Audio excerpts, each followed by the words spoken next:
Which is the most important thing on earth? Oxygen. Oxygen.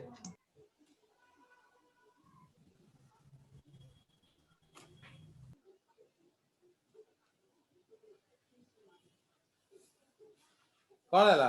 Bye.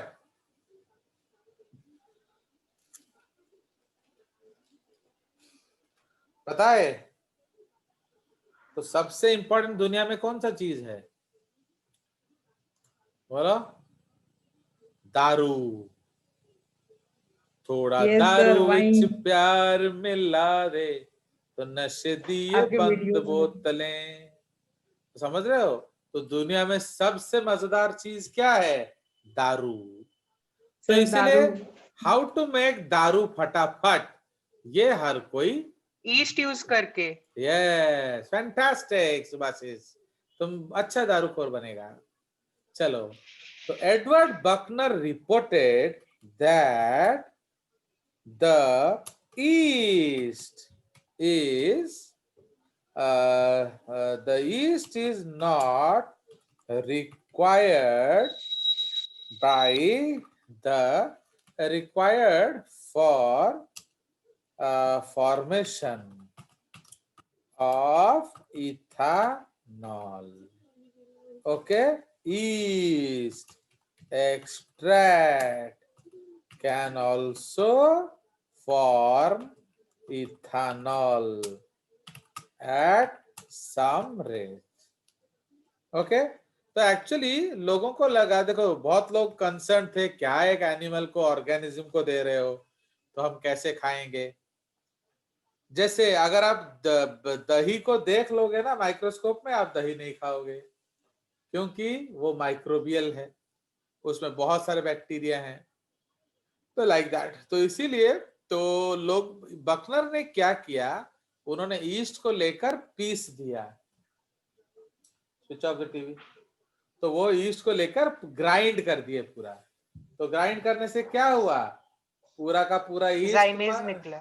East मर गया and उसमें से कुछ निकला। तो समझ में आया? तो इसलिए वो जो ईस्ट एक्सट्रैक्ट, उसको भी डालने से इथेनॉल बनता है एंड सेम रेट में बनता है। इसीलिए उसका नाम क्या पड़ा? तो विलियम जाइमेज। Kuhne, okay, coined the term enzyme. कैसे? एन मतलब inside, in plus zyma means yeast. Yeast. तो समझ में आया? तो इसी से नाम पड़ गया इन ईस्ट। ठीक है, उसके बाद पता चला that all enzymes are protein, except ribosome. but all proteins are not enzymes.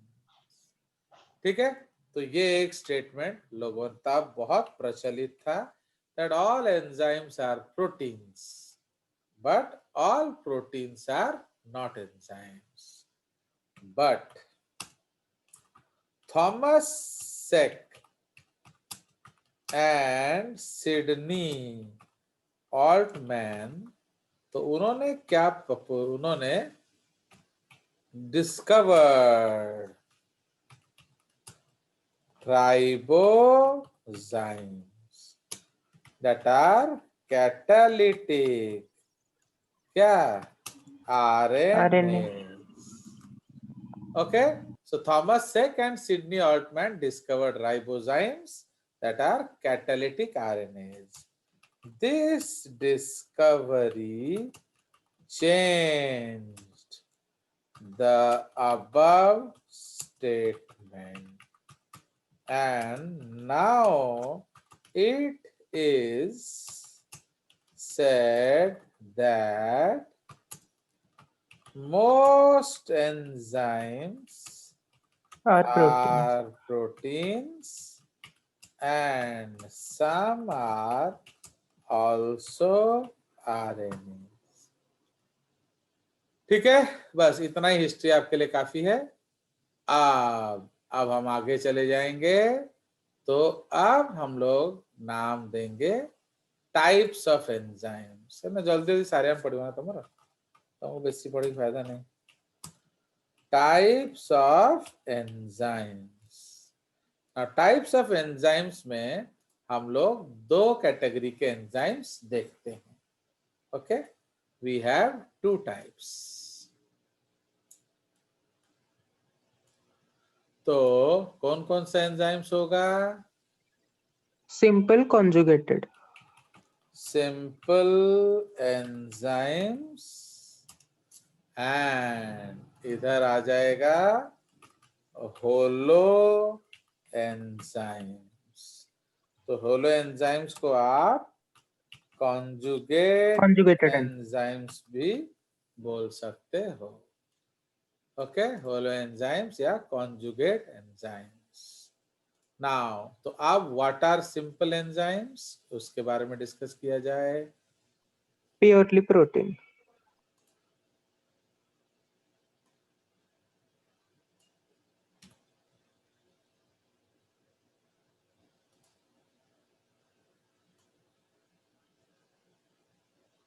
So what are simple enzymes?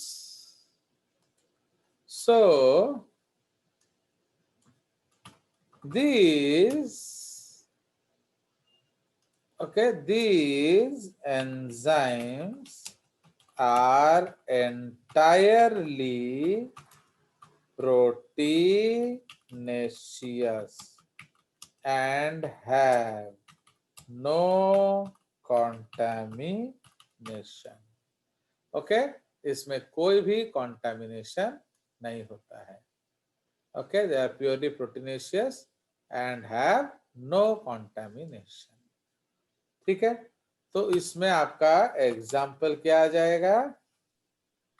Trypsin. Okay, digestive enzymes of our body है ना। तो digestive enzymes of our body. Now on hydrolysis ये क्या देंगे? They give only amino acids. ठीक है, तो अगर आप एंजाइम्स को तोड़ दोगे तो आपको क्या मिलेगा? सिर्फ एमिनो एसिड्स। ठीक है, नाउ अब ये होलो एंजाइम क्या है? So protein and non protein. these are enzymes. Okay, these are enzymes that are made up of proteinaceous part, इसको एपो एंजाइम बोला जाता है, and a non protein part. तो ये जो नॉन प्रोटीन है इसको आप कोफैक्टर कह सकते हो या कोएंजाइम भी कह सकते हो। तो actually I use the term coenzyme, लोग उसको कोफैक्टर यूज करते हैं। So these are enzymes are made of a protein part and non-protein part, which are both independently non-functional. Okay, the enzymes function only if both are associated with each other. समझ रहे हो? तो अगर आप अलग अलग कर दोगे तो वो काम नहीं करेंगे। ठीक है जी। नाउ दीज कोफैक्टर्स या कोएंजाइम्स आर ऑफ 3 टाइप्स। ठीक है, तो ये आपके 3 तरह के होते हैं। तो ए हम पढ़ेंगे मेटालिक कोफैक्टर्स। ठीक है, तो मेटालिक कोफैक्टर्स तो उसमें आप लिख सकते हैं So these are, okay, these are क्या? Simple metal ions that help the function of the enzyme, that help in the functioning of the enzyme. ठीक है? So उसमें आपका एग्जाम्पल क्या है? तो Zn2 plus, this is Carbonic anhydride. carbonic anhydrase, tyrosinase, alcohol dehydrogenase. Sir ठीक है? Tyrosinase में कॉपर होता है। होगा तुम्हारे यहाँ। चलिए, तो उसके बाद निकेल। तो निकेल आपका किस में मिलेगा? या हम लोग जो कॉमन है यूरिएट। मैग्नीशियम। तो मैग्नीशियम क्या करेंगे? तो मैग्नीशियम होगा आपका ATPase,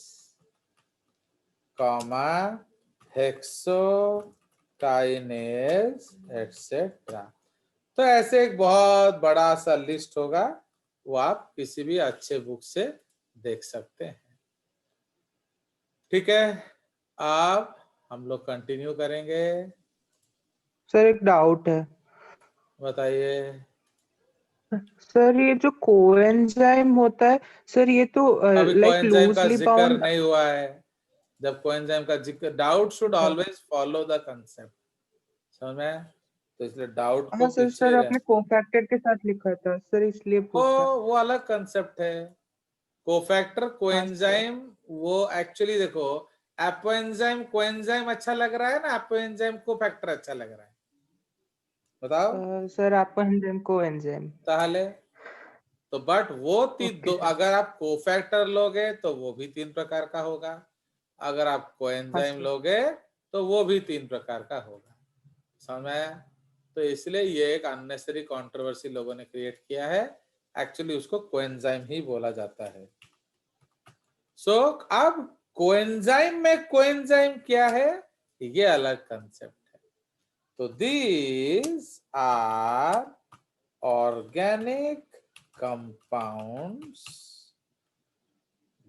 but they are loosely held with weak bonds to the apoenzyme. ठीक है, तो ये वीकली हेल्ड होता है। After the job is over, the coenzyme can be removed without, okay, the coenzyme can be removed without destroying the enzyme. ठीक है, तो उसमें all water soluble vitamins act as coenzymes. ठीक है, तो जनरली जो वाटर सॉल्युबल विटामिन हैं वो आपके कोएंजाइम जैसे काम करते हैं। मैं आपका 1-2 एग्जांपल बता देता हूं, बाकी आप लोग खुद NAD। ढूंढेंगे। तो विटामिन B3, उसका नाम क्या है? नियासिन। तो ये आपका कहाँ मिलता है? NAD, NADP। ओके, उसी तरह FAD। विटामिन B1, ये आपका किस में मिलेगा? TPP। ओके, विटामिन B1 क्या है? थायामीन। थायमिन। समझ में? तो वो थायामीन है, नॉट थाइमिन, ये थायामीन है। तो इसलिए टीपीपी का फुल फॉर्म क्या है? Thiamine pyrophosphate. उसी तरह से विटामिन B2, ये क्या रिबोफ्लाविन। है? राइब राइबोफ्लेविन। राइबोफ्लाविन। राइबोफ्लेविन। आया प्रत्याशा देवी? यस।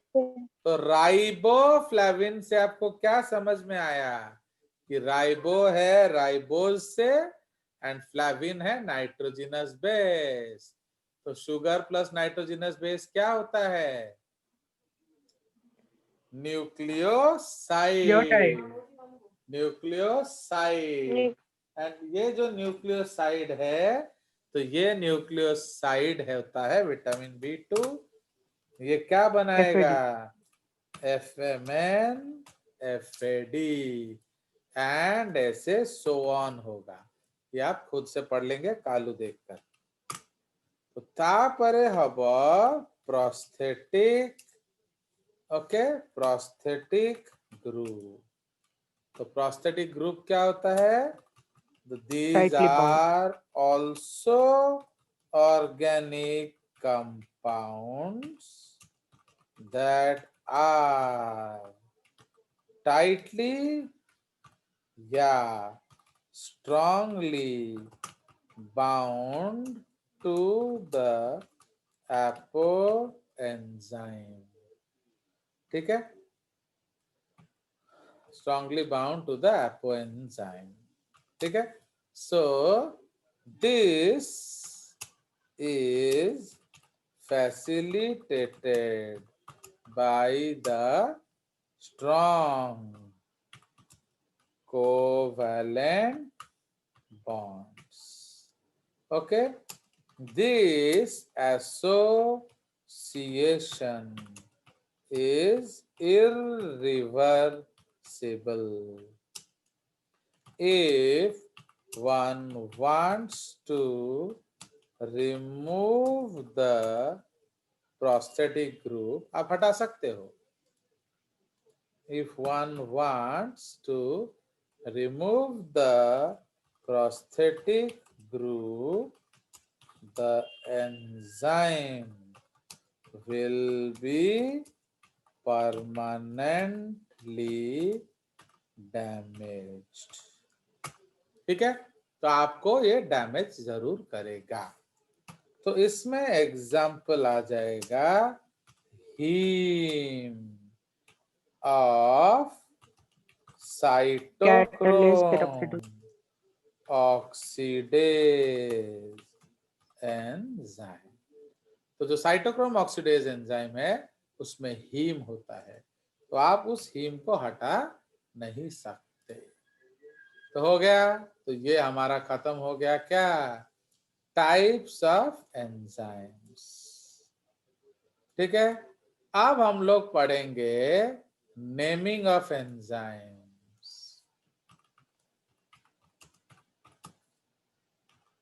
Naming of enzymes. तो आप नेमिंग ऑफ एंजाइम्स में तो हम लोग लिखेंगे ऑल एंजाइम्स यूज ए सफिक्स एज. ओके, तो हर एंजाइम के पीछे सफिक्स एज होगा. ओके, ऑल एंजाइम्स यूज ए सफिक्स एज. ठीक है? तो ये सफिक्स एज यूज करते हैं. तापरे उसके बाद क्या होगा? तो all enzyme suffix ase. Now अब हम लोग नंबर ए डिस्कस करेंगे ट्रिवियल नेम्स. ट्रिवियल नेमिंग या देसी नामकरण.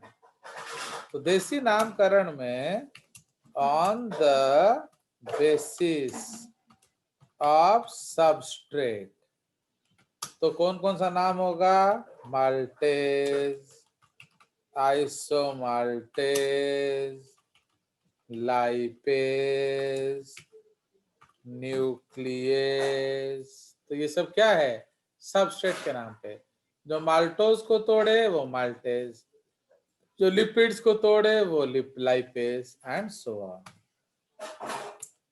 उसी तरह बी या टू क्या है? on the basis of source, कहाँ से मिला, like papain, from papaya, Papaya. bromelain, this is from pineapple. तो पिनापल क्या होता है, वो ब्रोमेलेसी फैमिली का मेंबर होता है, ब्रोमेलेसी फैमिली। ठीक है, ये आप बॉटनी में पढ़े होंगे, ब्रोमेलेसी फैमिली। उसी तरह टायालिन, ओके, टायलिन का नाम कैसे पड़ा, फ्रॉम टायास। टायास का क्या होता है, धम्मन, धमना या रैट स्नेक। तो रैट स्नेक क्या करता है बोलो, जीभ, Rat खाता है। जीभ को फड़फड़ाता रहता है, खा देता है। तो जीभ को फड़फड़ फड़फड़ करेगा, तो इसलिए जीभ के पास जो हार्मोन मिलता है उसका क्या नाम है, टायालिन। ठीक है, उसी तरह 3 क्या होगा, ऑन द बेसिस ऑफ, क्या, on the basis of mechanism of action। तो उसमें आपका एग्जांपल आ जाएगा क्या, डिहाइड्रोजिनेज, मतलब क्या है, -H2, तापरे हाइड्रोजिनेज +H2। ठीक है, डी कार्बोक्सिलेज क्या करेगा, -CO2। ठीक है, सिंथेटेज जॉइंस टू कंपाउंड्स, हो गया। तो ये सब आपका ट्रिवियल नेम है, देसी नेम। अब हम लोग डिस्कस करेंगे साइंटिफिक नेम। देखो कितना फास्ट पढ़ा लेता हूं मैं, और तुम ही लोग बोलते हो सर स्लो है कि नहीं। चलिए, तो इसलिए बी क्या हो जाएगा, scientific nomenclature. Okay, scientific nomenclature. आज जितना पढ़ाएंगे उतना पढ़ाएंगे, बाकी तुम लोग खुद पढ़ लोगे और क्या। IAPABC, या इसको हम लोग IUB भी बोलते हैं, इंटरनेशनल यूनियन ऑफ बायोकेमिस्ट्री, या उसको हम लोग एंजाइम कमीशन नंबर भी बोलते हैं। ठीक है, so according to this concept of naming, all enzymes are given a particular, okay, all enzymes are given a particular number having 4 क्या digits, having 4 numbers. So each enzyme, all enzymes are given a particular number having 4 numbers. Okay, full stop. No two enzymes have all the 4 numbers same. ठीक है, no two different enzymes, no two different enzymes have all the 4 numbers same. Okay, at least the 4th number should be different. If two different local name enzymes have the 4 digits same, they are actually the same enzyme. समझ में? Suppose आप ओडिशा से एक enzyme ले लिए, ओडिया नाम वाला, but उसका 4 डिजिट सेम है, एंड आप एक तमिलनाडु से एक एंजाइम ले लिए, उसका भी 4 डिजिट्स एग्जैक्टली सेम है। इसका मतलब वो दोनों एंजाइम सेम एंजाइम है। क्यों? क्योंकि दो अलग अलग एंजाइम्स का कभी भी चारों डिजिट सेम नहीं होगा। ठीक है, कोई शक? चलिए, No, sir. तो अब हम लोग इसको सेव कर रहे हैं। I am ending the meeting.